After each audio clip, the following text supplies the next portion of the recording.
Hello students. Now today the topic matrices exercise first. काल आपण types of matrices पाहिले, त्याच्यावरतीच आधारित हा एक्झरसाइज आहे तुमचा. तर पहिला क्वेश्चन आहे तुमचा. पहिला आहे क्लासिफाय, आणि हे मी ॲड केलेला क्वेश्चन आहे. Classify and state the order. Classify and state the order हा दिलेला classify and state the order of the following matrices. दिलेले मॅट्रायसेस कोणत्या टाईपचं आहे आणि त्याची ऑर्डर काय आहे हे सांगायचं. हे तुम्हाला डेफिनेशन चांगल्या अंडरस्टँडिंग झाले असतील तर हे तुम्हाला येऊ शकतं. आता बघा, नेहमी क्लासिफाय करताना काय करायचं, डायगोनल काढायचा. डायगोनल काढलं की आपल्याला पटकन डेफिनेशन लक्षात राहते. आता पहिला बघा, पहिलं काय करायचं आहे, हा पहिला क्वेश्चन आहे. मॅट्रिक्स काय 3 - 2 4 0 0 -5 0 0 0. आपण काय करू शकता, हा डायगोनल काढू. काय करू आपण इथं, डायगोनल काढू. ठीक आहे. आता डायगोनल काढल्यानंतर आपलं लक्षात येतं खालचे कसं आहे, बिलो द डायगोनल कसे आहेत 0. हा डायगोनल, बिलो द डायगोनल काय 0. जर समजा वरती एलिमेंट प्रेझेंट असतील त्याला काय म्हणतो आपण, वरती एलिमेंट आहे त्याचा अर्थ अप्पर ट्रायंग्युलर मॅट्रिक्स. बरोबर आहे काय. हा कुठला आहे, अप्पर ट्रायंग्युलर मॅट्रिक्स. कारण त्याचं डेफिनेशन काय, below the diagonal elements are 0. बरोबर आहे. आता हे जे ऑर्डर कसे आहे, ऑर्डर फक्त लिहिताना काय करायचं, आपला सुरुवातीला रो लिहायचे. रो किती आहेत 1 2 3, हे 3. आणि कॉलम किती आहेत 1 2 3. याचा अर्थ रो मल्टिप्लाय कॉलम. याचा अर्थ ऑर्डर किती झाली 3/3. अगोदर रो लिहायच्या, मल्टिप्लाय कॉलम लिहायची. ह्याला म्हणायचं ऑर्डर. सेकंड, इथे काय एकच कॉलम आहे. कॉलम किती आहे, एकच आहे. मग हा कुठला मॅट्रिक्स आहे, A matrix hang only one column, that is column matrix. हा झाला कॉलम मॅट्रिक्स. काय झाला, हा कॉलम मॅट्रिक्स. ऑर्डर किती आहे ह्याची, रो कॉलम एकच आहे. मग रो किती आहेत, अगोदर रो लिहायचे 1 2 3. किती आहे 3 रो. कॉलम किती आहे 1. ऑर्डर किती झाले 3/1. हे काय थर्ड एक्झाम्पल बघा, 9 √2 आणि -3. एकच रो आहे मॅट्रिक्समध्ये. काय रो एकच आहे, याचा अर्थ हे कुठला आहे, रो मॅट्रिक्स. ऑर्डर काय, रो किती आहेत एकच आहे, रो एकच आहे. कॉलम किती आहेत 1 2 3. काय झाले 1/3. ऑर्डर काय झाली 1/3. फोर्थ बघा, इथं डायगोनल काढू. 2/2 3/3 असले की डायगोनल काढायचं, मी आपल्याला डेफिनेशन सोपे जाते. इथं बघा, आता डायगोनल काढला कसं आहे, बाकीचे सगळे नॉन डायगोनल एलिमेंट कसे आहेत 0, आणि डायगोनल कसे आहे सेम व्हॅल्यू आहे. याचा अर्थ डायगोनल जर व्हॅल्यू सेम असेल त्याला आपण काय म्हणतो, स्केलर मॅट्रिक्स. काय म्हणतो आपण, स्केलर मॅट्रिक्स. ऑर्डर किती आहे 2 रो 2 कॉलम. याचा अर्थ 2/2. किती आहे 2/2. इथं पण डायगोनल काढू आपण. आता इथं कसं बघा, इथं अप्परला एलिमेंट प्रेझेंट आहेत, सॉरी लोअरला एलिमेंट प्रेझेंट आहेत, अप्परला 0 आहे. याचा अर्थ अप्परला 0 आहे, म्हणजे हा कुठला आहे मग लोअर ट्रायंग्युलर मॅट्रिक्स. कुठला आहे, लोअर ट्रायंग्युलर मॅट्रिक्स. ऑर्डर किती आहे 3 रोज आहे, 3 कॉलम आहेत. याचा अर्थ 3/3. 3/3. नंतर 6 बघा, इथं डायगोनल काढू आपण. हे हां, इथं काय बघा, आता आहे वरती 0 आहेत, खाली 0 आहेत. बरोबर आहे, वरती 0 आहेत, खाली पण 0. याचा अर्थ डायगोनल किती का असं ना, मी डायगोनल एलिमेंट किती असले आपलं काय त्याची आवश्यकता नाही. डायगोनल किती असू द्या, फक्त नॉन डायगोनल एलिमेंट्स कसे आहेत 0. काय म्हणते मग आता, a square matrix all non diagonal elements are 0, that is called as diagonal matrix. पहिली डेफिनेशन. बरोबर आहे, याला काय म्हणायचं, डायगोनल मॅट्रिक्स. ऑर्डर किती आहे 3/3. ऑर्डर किती आली ह्याची 3/3, कारण रो 3 आहेत, कॉलम 3 आहेत. ह्याची ऑर्डर किती आहे 3/3. ऑर्डर किती आहे 3/3.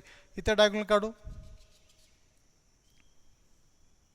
नॉन डायगोनल एलिमेंट्स आर 0, आणि डायगोनल एलिमेंट कसे आहेत, सेम पण आहेत आणि 1 पण आहेत.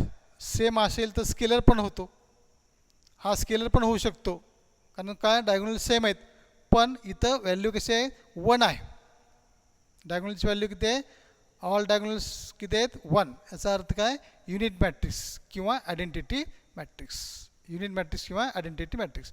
हा तुम्हाला हा जा ऑर्डर 3चा, आणि ऑर्डर 2चा कसा असतो 1 0 0 1. 1 0 0 1. याचा अर्थ हा काय 2/2चा झाला. हा काय झाला 2/2चा युनिट मॅट्रिक्स झाला, कारण 1 0 0 1. लक्षात आलं, डायगोनल कसे आहे 1 आहे, आणि नॉन डायगोनल एलिमेंट कसे आहेत 0 आहेत. लक्षात आलं.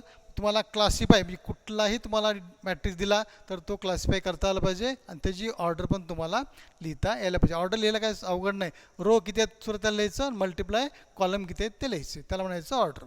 ठीक आहे. आता सेकंड क्वेश्चन बघा. Find A B C if हा मॅट्रिक्स दिला आहे आणि E is a symmetric matrix म्हटले. हा कसा मॅट्रिक्स आहे? सिमेट्रिक मॅट्रिक्स आहे. याचा अर्थ सिमेट्रिक मॅट्रिक्स. आता कंडिशन खाली सोल्युशन बघा आहे तसं आपण हा घेऊ. समजा इथे घेतला सुकृत धरा, लेट ए इक्वल टू हा मॅट्रिक्स घेतला, इज ए सिमेट्रिक मॅट्रिक्स. आता सिमेट्रिक मॅट्रिक्सची काय कंडिशन आहे? A matrix is a symmetric if कधी असतो? ए आय जे इक्वल टू ए जे I. A I J equal to ए जे आय ही कंडिशन असेल तर तो मॅट्रिक्स काय असतो? सिमेट्रिक असतो. बरोबर आहे का? मॅट्रिक्स ए आय जे is a symmetric matrix if A I J equal to ए जे आय ही कंडिशन सॅटिस्फाय व्हायला पाहिजे. मग आता व्हॅल्यू आपल्या कुठल्या काढायची आहेत? Find A B C. आता हा ए इथं आहे बघा. ठीक आहे. आता ए हा एलिमेंट काय दाखवतो? कोणता एलिमेंट आहे हा? जनरल फॉर्मॅटमधला कुठला एलिमेंट आहे? A11, A12 आणि A13. बरोबर आहे. हा ए काय दाखवतो बघा? ए इक्वल टू काय दाखवतो? A13 एलिमेंट दाखवतो. काय दाखवतो? A13ची पोझिशन आहे तिथं. बरोबर आहे ना? याचा अर्थ आता इथं आपला कंडिशन काय सिमेट्रिकची? ए आय जे इक्वल टू ए जे आय. याचा अर्थ A13 आहे. मग A13 याचा अर्थ ए आय जे. ह्याचे उलट काय होणार मग आता? ए जे आय. याचा अर्थ A13 इक्वल टू काय होणार मग? A31. काय होणार हे? A31 इक्वल टू आता A31 काय हा ए कुठं आहे? A13ला आहे. मग त्याचं आपण कंडिशन वापरली सिमेट्रिकची. काय झालं? A31 झालं. आता A31चं एलिमेंट कुठला आहे बघा?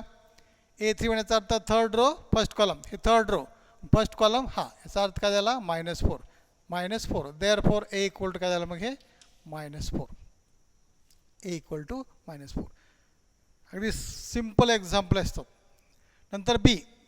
आता बी कुठे आहे बघा? बी इथं आहे. याचा अर्थ सेकंड रोमध्ये कुठं आहे? A21 second row first column. बरोबर आहे ना? सेकंड रो आणि फर्स्ट कॉलम. बाय कंडिशन सिमेट्रिकची कंडिशन काय? A21चं काय होणार? A12. आता A12चं एलिमेंट कुठं आहे बघा? First row second column. First row second column म्हणजे किती आला? 3/5. किती आला? 3/5. देअरफॉर बी इक्वल टू काय आलं? 3/5. B equal to 3/5. Next C equal to. आता सी कुठे आहे? सी इथं आहे बघा. याचा अर्थ कुठं येतो? A11 ही थर्ड रोमध्ये. याचा अर्थ A31, A32 कुठं आहे? A32 थर्ड रो आणि सेकंड कॉलममध्ये. थर्ड रो आणि सेकंड कॉलम. याचा अर्थ बाय कंडिशन A32चं काय होणार? A23. आता A23 कुठला एलिमेंट बघा? Second row third column. Second row आणि थर्ड कॉलम कुठं आला? -7. किती आलं? -7. देअरफॉर सी इक्वल टू -7 झालं. कन्सेप्ट क्लिअर करून घ्यायच्या व्यवस्थित. कुठल्या टाईपचं एक्झाम्पल? तुम्हाला हे समजा तुम्हाला दुसरं कंडिशन दुसरं एक्झाम्पल तुम्हाला फाइंड XYZ असेल तुम्हाला दिले. फाइंड XYZ मॅट्रिक्स दिलेला असतो. Is a skew symmetric matrix म्हटलं तर स्क्यू सिमेट्रिकची कंडिशन काय असते? फक्त इथं मायनस असतं. AIJ equal to -AJI. -AJI त्यानुसार ती कंडिशन फक्त व्हॅल्यू चेंज करायची. ठीक आहे. तुम्हाला फक्त कन्सेप्ट काय हे लक्षात आलं? व्हॅल्यू कशा काढायला लक्षात आलं? तो ABC असेल किंवा XYZ असेल तो ते लेटर घ्यायचं. नंतर त्याची कंडिशन पोझिशन काय ते बघायचं. ते कुठल्या पोझिशनला आहे? A13ला आहे. कुठं आहे? फर्स्ट रोमध्ये आहे आणि थर्ड कॉलममध्ये आहे. याचा अर्थ फर्स्ट रो थर्ड कॉलम म्हणजे A13ला आहे. कंडिशन वापरायची A13 इक्वल टू A31. मग A31चं एलिमेंट कुठला आहे? A31चं एलिमेंट -4 आहे. लक्षात आलं? पहिला क्वेश्चन. सेकंड क्वेश्चन लक्षात आला. नेक्स्ट क्वेश्चन आता बघू आपण. आता ह्याच्यात तुम्हाला कन्स्ट्रक्ट एक असतं. काय असतं ते? Construct the matrix. कुठल्याही ऑर्डरचा तुम्हाला मॅट्रिक्स दिला जातो आणि तो काय करायचा? कन्स्ट्रक्ट करायचा. कन्स्ट्रक्ट द मॅट्रिक्स सोपा असतो. Construct the matrix. ठीक आहे. फर्स्ट एक्झाम्पल घेतो तुम्हाला. A is equal to AIJ. काय करायचं आहे? A is equal to AIJ आणि किती सांगितलं तुम्हाला? 3/2 सांगितलं आहे. 3/2 whose element AIJ is given by. whose element is aij is given by. इथे aij तुम्हाला काय दिलं असेल, I मायनस जे ब्रॅकेटचा स्क्वेअर, I मायनस जे ब्रॅकेटचा square divided by 5 minus I, divided by 5 minus I. हे झालं फर्स्ट एक्झाम्पल. सेकंड काय असेल, second I minus 3j, I minus A I J equal to I minus 3j. बाकी काय असेल तसे एक्झाम्पल तुम्हाला बघा. क्वेश्चन काय, कन्स्ट्रक्ट द मॅट्रिक्स असा क्वेश्चन असतो. तर कन्स्ट्रक्ट काय सांगितलं तुम्हाला, कसं कन्स्ट्रक्ट करायला सांगितलं आहे, ए इक्वल टू, याचा अर्थ ए इक्वल टू हा मॅट्रिक्स आहे. आपण काय करतो, मॅट्रिक्स कॅपिटल लेटरने दर्शवतो, त्यामुळे ए इक्वल टू हा मॅट्रिक्स दिला. पण मॅट्रिक्स किती दिला आहे, 3/2चा आहे. कितीचा आहे, 3/2चा. आणि कंडिशन काय सांगितलं आपला, ए आय जे काय सांगितलं आहे, ए आय जे इक्वल टू हे फर्स्ट एक्झाम्पल आहे. हे तुम्ही होमवर्क करा बाकी सगळे, ठीक आहे.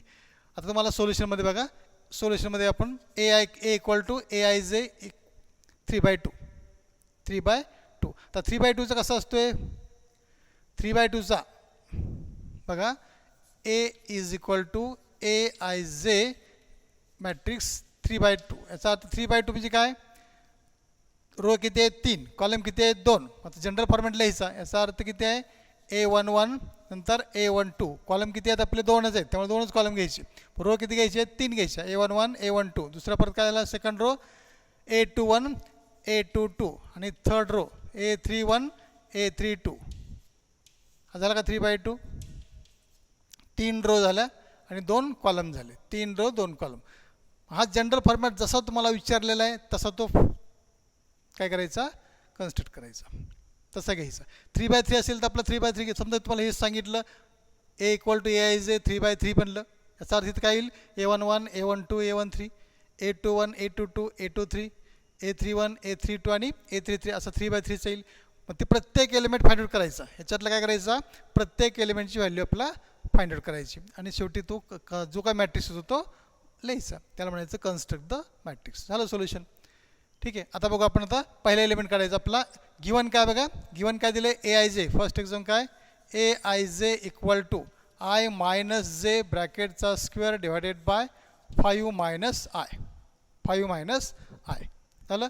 आता हे दिलं आपल्याला. त्यातला आता पहिला एलिमेंट काढू आपण. पहिला काय, A11 इक्वल टू A11. याचा अर्थ काय, इथं ए आय जे, याचा अर्थ पहिले आयची व्हॅल्यू, नंतर दुसरी काय असते जेची व्हॅल्यू, ए आय जे. याचा अर्थ आय इक्वल टू आणि जे इक्वल टू. म्हणजे आयची व्हॅल्यू 1 ठेवा, जेची व्हॅल्यू पण 1 ठेवा. ह्याच्यामध्ये इथं 1 ठेवा, इथं 1 ठेवा. म्हणजे काय आलं, 1 मायनस 1 काय 0, 0चा स्क्वेअर काय आला 0, बरोबर ना. 0चा स्क्वेअर 0 आणि 5 मायनस 1, आयची व्हॅल्यू काय 1 आहे, 5 मायनस 1 किती आलं 4, दॅट इज इक्वल टू काय 0. हा झाला पहिला एलिमेंट. आता दुसरा काय, A12 इक्वल टू A12 काय येणार, याचा अर्थ आयची व्हॅल्यू 1, जेची व्हॅल्यू 2. आयची व्हॅल्यू किती आहे 1, जेची व्हॅल्यू किती 2. 1 मायनस 2, 1 मायनस 2 किती आलं -1. -1चा स्क्वेअर काय आला 1 डिवायडेड बाय 5 मायनस आयची व्हॅल्यू काय 1, 5 मायनस 1 4. किती आलं हे 1/4. किती आलं 1/4 झालं. तर सेकंड याच्यानुसार मांडायचं आपलं. नंतर A21 सेकंड रो बघू आपण. A21 इक्वल टू आयची व्हॅल्यू किती घ्यायची 2, जेची व्हॅल्यू 1. लक्षात आलं ना, इथं आय जे, लक्षात आलं का, इथं आय आणि जे, याचा अर्थ आयची व्हॅल्यू 2, जेची व्हॅल्यू 1. आयची घ्या आता, आय किती आहे 2, 2 मायनस 1, ठीक आहे, आय मायनस जे. 2 मायनस 1 किती आलं 1, 1चा स्क्वेअर 1 आणि हे 5 मायनस आय, आय किती आहे 2, 5 मायनस 2 किती आलं 3, याचा अर्थ किती आलं हे 1/3. पुढचं काय A22 म्हणजे काय आलं, आयची व्हॅल्यू पण जेची व्हॅल्यू पण किती आहे 2, याचा अर्थ 2 मायनस 2 0, 2 मायनस 2 काय आलं 0, 0 डिवायडेड बाय काय आलं हे 5 मायनस 2 3, याचा अर्थ 0 डिवायड बाय 3 इक्वल टू काय आलं 0. परत थर्ड A31 इक्वल टू, याचा अर्थ आयची व्हॅल्यू 3, जेची व्हॅल्यू 1, याचा अर्थ 3 मायनस 1 2, 2चा स्क्वेअर 4, 4 डिवायडेड बाय 5 मायनस किती आहे 3, 5 मायनस 3 किती आलं 2, म्हणजे किती आलं हे 2. एक बे दोन्ही 4, सिम्प्लिफाय करा. नंतर A32 किती आलं A32, अगदी सिम्पल आहे. आयची व्हॅल्यू 3, जेची व्हॅल्यू 2, हां 3 मायनस 2 1, 1चा स्क्वेअर 1, 1चा स्क्वेअर 1, 5 मायनस 3 2, किती आलं हाफ, किती आलं हाफ आलं. म्हणजे सगळ्या व्हॅल्यू आपल्या सगळे एलिमेंटची व्हॅल्यू आपण फाइंड आउट केल्या, बरोबर आहे. हेच लिहायचं म्हणून देअर फोर लिहायचं, therefore A equal to A I J किती आहे 3/2, किती आहे 3/2 इज इक्वल टू किती व्हॅल्यू आल्या तर पहिलं 0, नंतर किती आलं हे त्याच्या व्हॅल्यू लिहायच्या. A11ची व्हॅल्यू 0, A12 किती आहे 1/4, नंतर A21 किती आहे 1/3, नंतर हे 0, नंतर 2 आणि 1/2, किती आलं हे 3/2. समजलं का. बघा कन्स्ट्रक्ट जसा तुम्हाला दिलेला असेल त्यानुसार तो काय करायचा आपला फाइंड आउट करायचा. जसा दिलेला आहे तसा तो फाइंड आउट तुम्हाला करावा लागेल. ठीक आहे.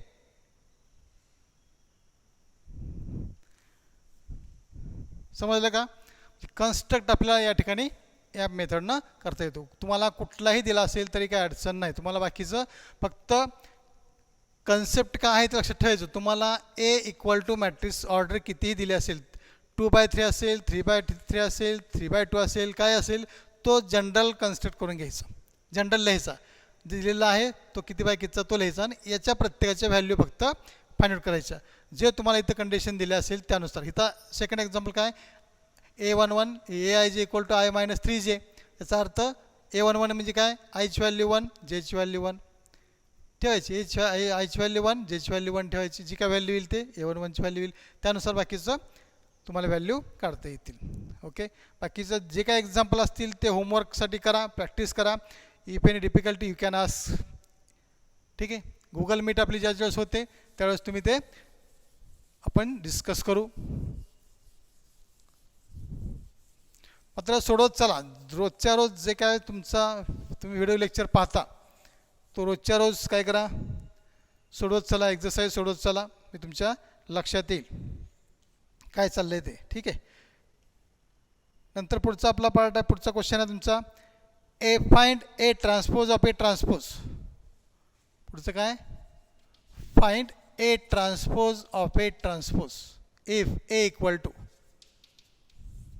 If A equal to 5 1 minus 4 5 1 minus 4 3 2 0 3 2 0. ठीक आहे.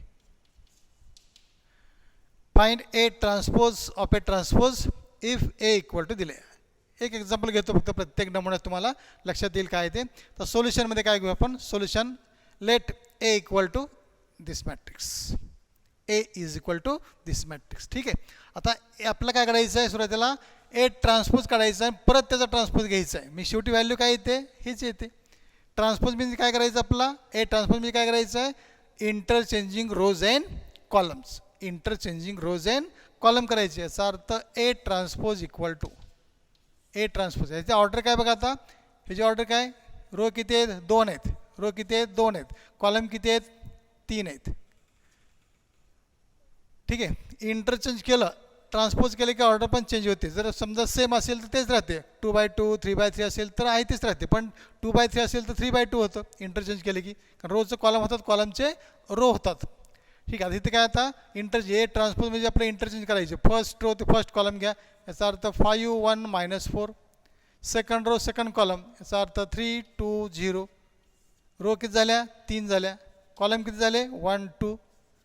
पहिले ऑर्डर किती होते 2/3 होते. ए ट्रान्सपोजची ऑर्डर काय झाली 3/2 झाली. झालं. आता परत या ए ट्रान्सपोजचा ट्रान्सपोज आहे, याचा अर्थ A transpose of A transpose is equal to. आता ह्याचा ट्रान्सपोज घ्यायचा, याचा अर्थ first row first column 5 3, second row second column 1 2, third row third column -4 0. Order किती आली 3 रो 2 आहेत आणि कॉलम 3 आहेत 2/3. व्हॅल्यू कुठले बघा 5 1 -4 5 1 -4 3 2 0 3 2 0. म्हणजे परत काय आलं एच आलं, याचा अर्थ इक्वल टू काय एच आहे, इक्वल टू काय आलं ए. लिहिलं चालेल नाही लिहिलं चालेल, फक्त तुम्हाला काय सांगितलं होतं ए ट्रान्सपोज ऑफ ए ट्रान्सपोजची व्हॅल्यू विचारली. ही प्रॉपर्टीज आहे, A transpose of A transpose equal to A, ही प्रॉपर्टी. लक्षात आलं. बाकी अशामुळे तुम्हाला एक्झाम्पल सॉल्व करता येईल. ट्रान्सपोज अगदी सोपं आहे. फक्त काय करायचं, फक्त इंटरचेंजिंग रोज अँड कॉलम करायचे. काय करायचे आहेत, इंटरचेंजिंग रोज अँड कॉलम. तो पार्ट फक्त तुम्हाला करायचा आहे. आणि नंतरचा जो पार्ट आहे तुम्हाला तो सिंग्युलर आणि नॉन सिंग्युलरचा पार्ट आहे. त्याच्यामध्ये काय, which of the following matrices are singular or non singular. समजा आता तुम्हाला खाली मॅट्रिक्स दिलेत, तो मॅट्रिक्स सिंग्युलर आहे का नॉन सिंग्युलर सांगायचं. समजा 7 5 काय 7 5 आणि -4 7 -4 आणि 7. ठीक आहे. खाली तुम्हाला मॅट्रिक्स दिलेत, हा त्यातला नंबर एक्झाम्पल आहे. क्वेश्चन काय तुमचा, which of the following matrices are singular or non singular. खालील दिलेल्या मॅट्रिक्सपैकी कोणता मॅट्रिक्स सिंग्युलर आहे आणि कोणता नॉन सिंग्युलर आहे ते सांगायचं आहे. आता काय कंडिशन आहे, if the matrix square matrix is a singular if determinant A equal to 0 असेल तर तो काय असतो, सिंग्युलर असतो. काय असतो, सिंग्युलर असतो. आणि determinant A not equal to 0 असेल तर तो काय असतो, नॉन सिंग्युलर असतो. काय असतो, नॉन सिंग्युलर मॅट्रिक्स असतो. ही फक्त कंडिशन लक्षात ठेवायची, सिंग्युलरची आणि नॉन सिंग्युलरची. बरोबर आहे. याचा अर्थ दिलेला मॅट्रिक्स म्हणजे सोल्युशनमध्ये काय होणार आपला, let A equal to this matrix. दिलेला मॅट्रिक्स लिहिला, ह्याचं कन्व्हर्शन कशामध्ये करायचं, आपला डिटर्मिनंटमध्ये करायचं. याचा अर्थ therefore determinant A equal to, फक्त डिटर्मिनंट लिहायचं 7 5 -4 आणि 7. मॅट्रिक्सचं पण कन्व्हर्शन कशामध्ये केलं, डिटर्मिनंटमध्ये लिहिलं. आता ते डिटर्मिनंट सॉल्व करायचा. मग 2/2 असेल, 3/3 असेल. सॉल्व करताना तुम्ही कोणत्याही मेथडने केला तरी चालेल. म्हणजे काय, एक्सपांड मेथड यूज केले चालेल, मी 3/3 असेल तर, आणि किंवा प्रॉपर्टी यूज केला तरी चालतील. तुम्हाला जे सोपं वाटतं त्या मेथडने तुम्ही शॉर्टकट मारला तरी चालतो. प्रॉपर्टी यूज केला आणि सॉल्व केला तरी चालेल. फक्त आपला हेतू काय, डिटर्मिनंट ए सॉल्व करायचा आहे. त्याची व्हॅल्यू 0 आली तर तो मॅट्रिक्स सिंग्युलर आहे, आणि 0 नाही आली तर तो नॉन सिंग्युलर आहे. फक्त एवढं आपला लक्षात ठेवायचं आहे. ठीक आहे. आता हे आपण डिटर्मिनंट ए मॅट्रिक्स ए होता, त्याचा आपण डिटर्मिनंट ए लिहिला. आता हे सॉल्व करू. दॅट इज इक्वल टू किती आला होता, 7 7 49. हा 2/2 आहे, त्यामुळं सोपं आहे. 49 हे मायनस आणि हे प्लस मायनस मायनस आणि हे मायनस काय झालं, प्लस. किती आलं, 4 5 20. किती आलं हे 9 आणि 6. आता डिटर्मिनंट एच value therefore determinant A equal to किती आलं, 69 आलं. किती आलं, 60. म्हणजे 0 आलं का, डिटर्मिनंट ए इक्वल टू 0 आलं का, नाही. याचा अर्थ नॉट इक्वल टू 0 आहे. म्हटलं परत लिहायचं, therefore determinant A is not equal to 0. Therefore the given matrix, हा therefore the given matrix A is a non singular matrix. लक्षात आलं. समजा ह्याची व्हॅल्यू जर 0 आली असती तर काय लिहिलं असतं, determinant A equal to 0. Therefore the given matrix A is a singular matrix. ठीक आहे. फक्त तुम्हाला फॉर्मॅट एक फक्त मी नमुना घेतो तुम्हाला, बाकी तुम्हाला सगळं होमवर्कला करा. कन्सेप्ट फक्त मी तुम्हाला क्लिअर करतो आहे. लक्षात आलं. कन्सेप्ट क्लिअर करतो मी, तुम्हाला थोडं सोडायला चान्सेस असावेत. नंतर पुढचा क्वेश्चन आहे आपला या एक्झरसाईजमधला, find K if the following matrices are singular म्हटलं आहे. फाइंड के म्हणते, काय म्हणत आहे, फाइंड के. पण कंडिशन काय दिली, matrix is singular. Matrix is singular दिलाय. शॉर्टमध्येच घेतो. पहिला मॅट्रिक्स तुमचा 7 किंवा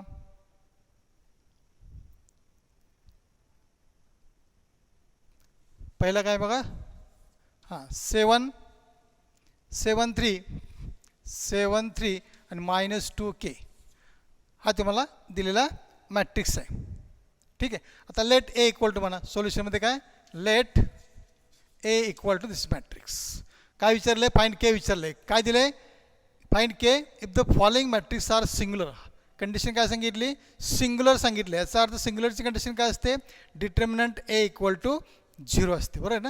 याचा अर्थ डिटर्मिनंट ए इक्वल टू, हे डिटर्मिनंट ए काय 7 3 -2k. ठीक आहे. डिटर्मिनंट ए झाला. आता इक्वल टू काय घ्यायचं आपलं 0. मग डिटर्मिनंट एची व्हॅल्यू काय केली आपण आता 7 3 -2k. ही झाला डिटर्मिनंट ए इक्वल टू 0 घ्यायचं. कारण कंडिशन काय, determinant A is equal to 0 then the matrix is singular. त्याची कंडिशन. बरं सिंग्युलर तुम्हाला कंडिशन दिलेली आहे मॅट्रिक्स सिंग्युलर म्हणले याचा अर्थ डिटर्मिनंट इक्वल टू काय घ्यायचा 0 बरं आहे ना डिटर्मिनंट एची व्हॅल्यू हे काढली याचा अर्थ डिटर्मिनंट ए इक्वल टू काय आला 0 आता हे सॉल्व करा फक्त किती आलं 7k आणि मायनस मायनस मायनस प्लस 3 दोन्ही 6 equal to 0 7k equal to -6 therefore k equal to -6/7 केची व्हॅल्यू ठीक आहे हे असे अगदी इझी आहे परत नेक्स्ट आपण बघू आता नेक्स्ट एक्झाम्पल बघू आपण k-1 काय झालं k-1 2 3 2 3 3 1 2 3 1 2 1 -2 4 1 -2 आणि 4 हे काय झालं फाइंड के तर मॅट्रिक्स इज सिंग्युलर हा मॅट्रिक्स दिलेला आहे आता पहिलं कंडिशन काय सोल्युशनमध्ये काय लिहितो आपण let A equal to this matrix त्याचा डिटर्मिनंट लिहायचा इक्वल टू 0 घेऊ आपण याचा आता डिटर्मिनंट ए काय झालं मग आता डिटर्मिनंट ए इक्वल टू काय होणार आहे डिटर्मिनंट ए इक्वल टू ठीक आहे हा डिटर्मिनंट घेऊ आपण k-1 नंतर 2 नंतर 3 नंतर पुढं 3 1 2 1 -2 आणि 4 हा झाला डिटर्मिनंट ए डिटर्मिनंट काय झाला A determinant A equal to 0 condition आपली काय डिटर्मिनंट काय झाला हा डिटर्मिनंट ए इक्वल टू झाला आता कंडिशन काय आपली डिटर्मिनंट ए इक्वल टू 0